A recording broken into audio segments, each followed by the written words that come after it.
दोस्तों, वृंदावन में निवास करना यानी भगवान के चरणों में शरण मिल जाना। वृंदावन का दूसरा नाम मोक्ष है। यहाँ पर बात करना राधा रानी की कृपा के बिना संभव नहीं है। जो भक्त राधा रानी को रिझा लेता है वहीं आकर यहाँ भगवान श्री कृष्ण और राधा रानी की कृपा का पात्र बनता है। संतों का कहना है कि जन्मों जन्मों की अच्छे आचरण और भगवान की सेवा के बाद ही वृंदावन में वास होता है। जब बात राधा रानी की जाती है तो राधा वल्लभ संप्रदाय के महान संत श्री प्रेमानंद जी महाराज का मन में स्मरण होता है। मेरा स्वयं का मानना है कि इनके मुखारविंद से निकले हुए शब्द मुर्दे को भी जीवित कर दें। जो व्यक्ति के शब्दों को और कथा को जड़ से लगाकर सुनता है, अवश्य ही राधा रानी श्री जी मिल जाते हैं। आज हम महाराज के बारे में कुछ आपके समक्ष बातें रखेंगे, आप अवश्य सुनिए। मित्रों, पूज्य प्रेमानंद जी महाराज जी का जन्म एक ब्राह्मण परिवार में हुआ और उनका नाम अनिरुद्ध कुमार पांडे था। महाराज जी का जन्म उत्तर प्रदेश के कानपुर शहर में हुआ था। कानपुर शहर के पास एक गांव है, उसका नाम सरसों, वहां जन्म हुआ था। इनके पिता का नाम शंभू पांडे था और इनके दादा एक सन्यासी थे। इनके पिता ने भी बाद में सन्यास को स्वीकार किया था। इनकी माता बहुत धर्मपरायण थी। महाराज जी के माता पिता के हृदय में संतों के प्रति बहुत आदर सत्कार था। वह सदैव संतों की सेवा करने में रुचि रखते थे। इनके घर का माहौल अत्यंत शुद्ध भक्ति भाव से भरपूर था।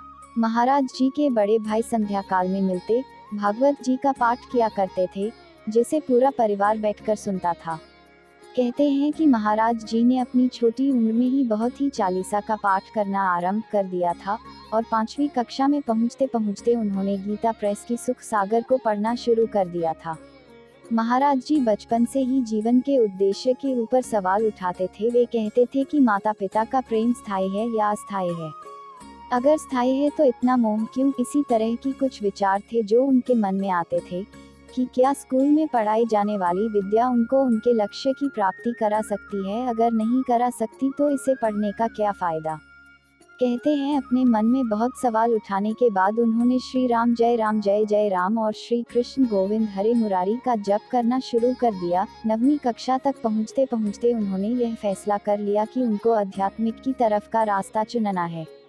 यह बात उन्होंने अपने माता पिता के साथ भी की। इस बात के लिए तो वह स्वयं अपने परिवारजनों को छोड़ने के लिए भी तैयार थे।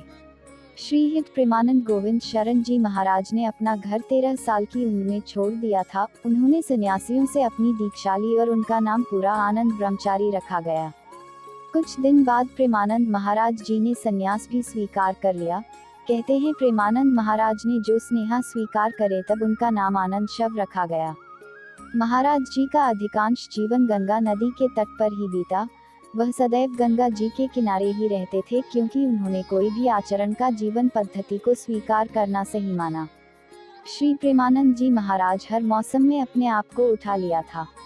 तन पर थोड़े ही कपड़े पहनते थे और सदैव गंगा मैया के साथ साथ रहते थे और गंगा मैया के जल का नमन करते हैं थे और जो शिक्षा में रोटी मिल जाती थी उसका सेवन करते हैं।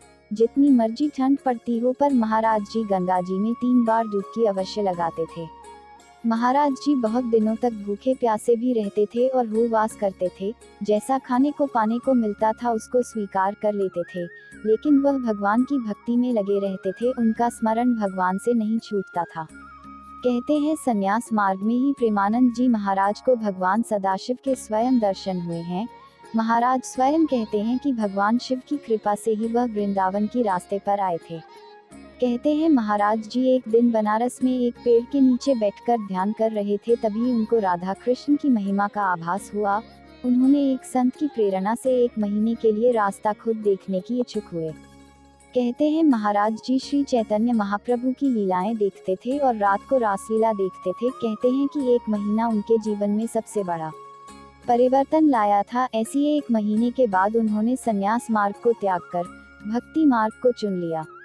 रासलीला उनके जीवन पर इतना प्रभाव डाली कि महाराज जी इनके बिना एक क्षण भी नहीं रह सकते थे। महाराज जी ने अपने एक शिष्य की मदद से मथुरा की तरफ एक ट्रेन में बैठ गए और चल दिए। यह भी नहीं जानते थे सदैव के लिए वही वास हो जाएगा। कहते हैं महाराज जी की वृंदावन में शुरुआत में दिनचर्या वृंदावन की परिक्रमा और भगवान बांके बिहारी के दर्शन की। कहते हैं महाराज जी को राधा वल्लभ मंदिर में स्वयं राधा जी को ही निहारते रहते थे। और यह बात वहां खड़े एक स्वामी ने देखी तो उन्हें राधा सुधा निधि का एक श्लोक सुनाए। उन्होंने महाराज जी को श्री हरिवंश नाम जपने के लिए कहा। शुरुआत में महाराज जी श्री हरिवंश नाम लिखने में थोड़ा संकोच कर रहे थे। उन्होंने पाया कि उनके मुखारविंद से श्री हरिवंश नाम स्वयं खुद ब खुद चल रहा था। इस पवित्र नाम श्री हरिवंश के प्रति श्रद्धा रखने लगे।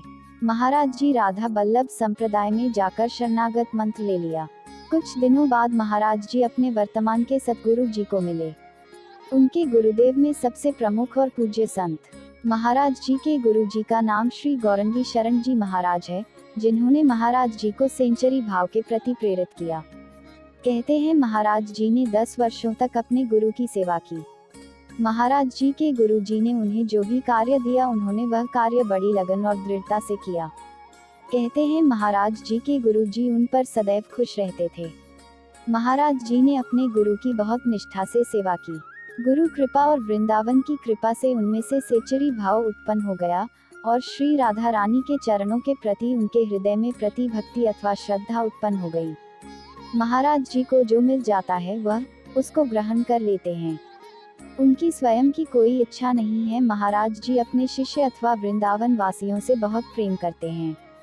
महाराज जी के मुखारविंद से निकले हुए वचन अथवा कथा बड़े से बड़े पापी को भी धर्म की रास्ते पर प्रेरित करती हैं। इनकी वाणी में नाम महिमा विशेष जोर दिया जाता है। हम ऐसे महान संत के श्री चरणों में बारंबार प्रणाम करते हैं और यह भी आशा करते हैं कि इन महान संतों की कृपा प्रत्येक नागरिक पर सदैव बरसती रहे। तो दोस्तों, ये महाराज जी के जीवन की कहानी आपको कैसा लगा? लाइक और कमेंट बॉक्स के माध्यम से जरूर बताएं। अगर आप इस चैनल पर नए हैं तो चैनल को सब्सक्राइब करना ना भूलें। मिलते हैं अगले वीडियो में, तब तक खुश रहिए, मस्त रहिए। धन्यवाद।